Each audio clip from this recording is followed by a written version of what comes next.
Le mondial minime de Montaigu s'est achevé aujourd'hui. Pour sa dernière rencontre dans ce tournoi, la sélection ivoirienne des U16 était face à son homologue d'Arabie Saoudite pour la 9e place. Le match s'est achevé par la victoire des éléphants sur le score de 3-0. Messieurs, quel bilan global faites-vous de la participation ivoirienne au tournoi de Montaigu, Martial? Je pense que c'est quand même un bilan satisfaisant pour moi.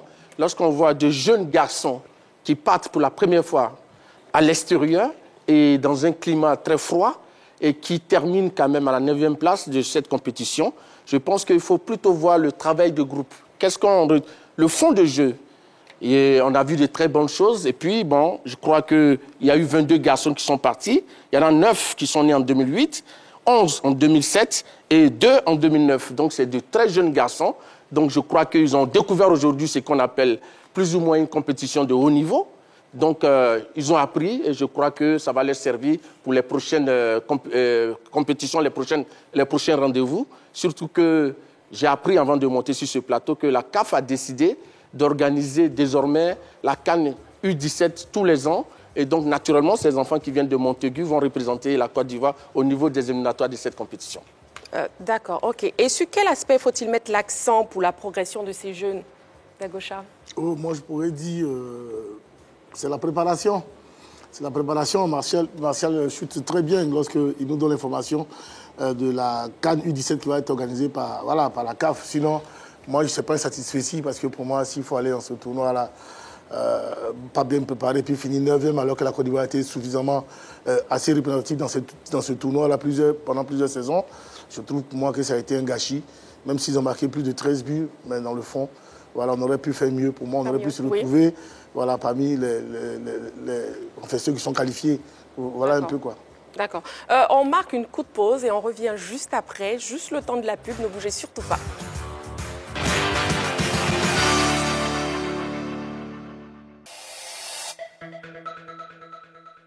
La 3. Vos écrans sont de véritables fenêtres ouvertes sur l'extérieur. Talk. PPLK, numéro 1 sur la polémique sur la 3. Bienvenue. C'est l'heure des catcheurs. Bienvenue dans La Belle et la Bête. Merci d'être dans votre émission La Grande Team. Divertissement. Bienvenue dans le Deal. 27 21 59 93 99, c'est le numéro qu'il faut appeler dès maintenant. Info. Événements sportifs en direct.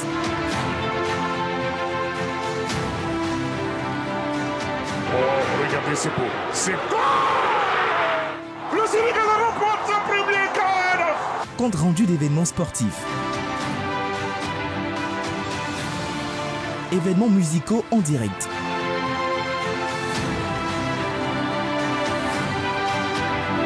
Compte rendu d'événements musicaux.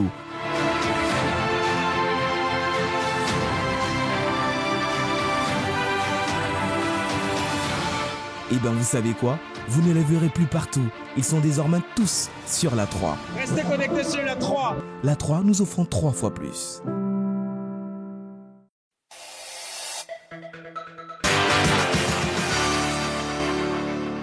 Nous sommes de retour sur le plateau de la Grande Team. Je suis toujours en compagnie de Martial Gourou, de Balo, de Dago Charles et de Magat. On poursuit donc avec le focus de ce soir qui est axé sur le tournoi de Montaigu.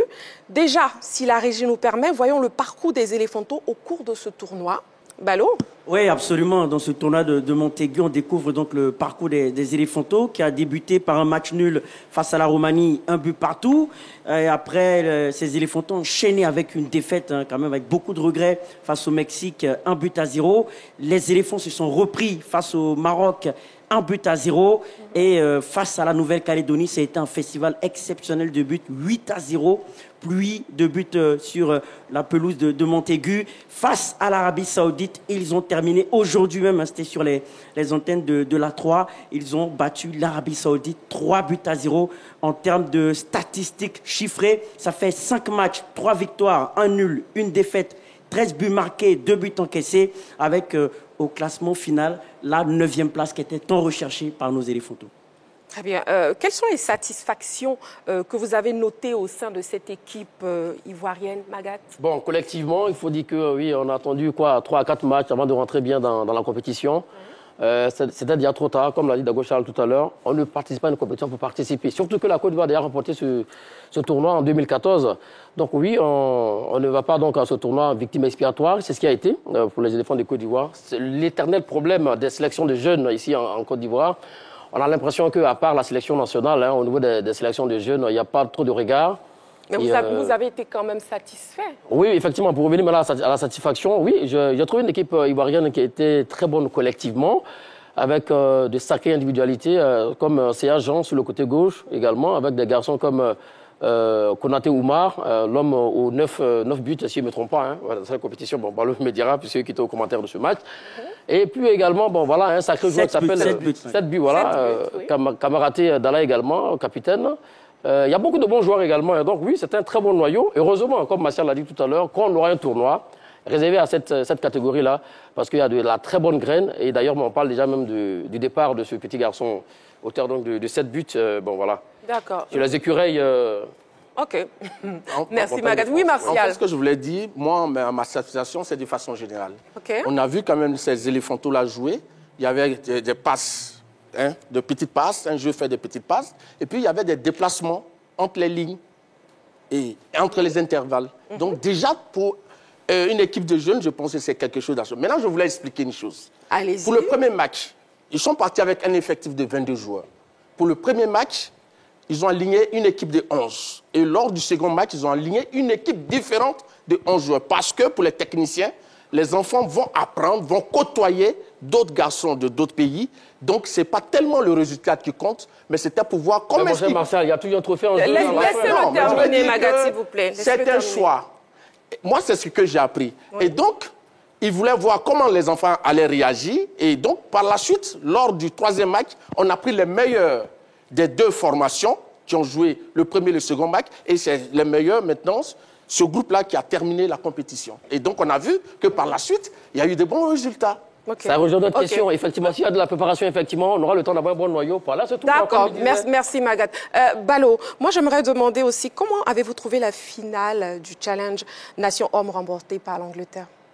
Un bon match. Je pense que c'est pas surprenant. Cette équipe d'Angleterre a bien commencé son tournoi face à la Nouvelle-Calédonie. Il faut savoir que l'Angleterre aussi a une culture de jeunes, des joueurs comme Mason Mount, comme Jordan Pickford, le gardien de la Première Ligue, a passé par le tournoi de Montaigu. Donc, je pense que c'est cette culture aussi, cette faculté de pouvoir faire naître des talents qui a permis à cette équipe d'Angleterre de pouvoir encore remporter ce tournoi.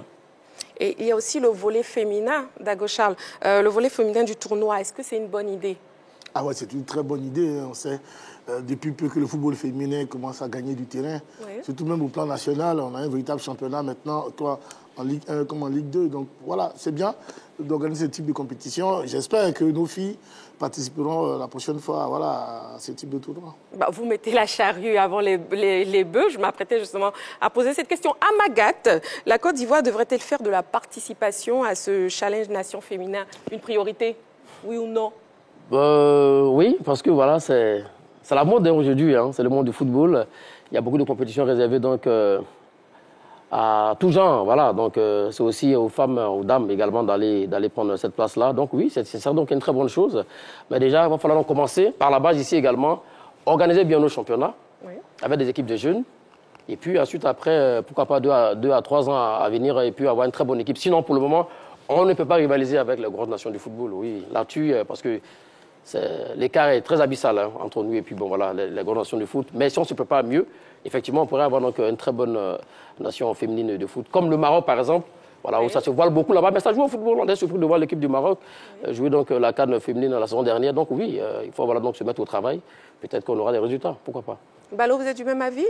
Oui, absolument. Je pense que je suis du même avis.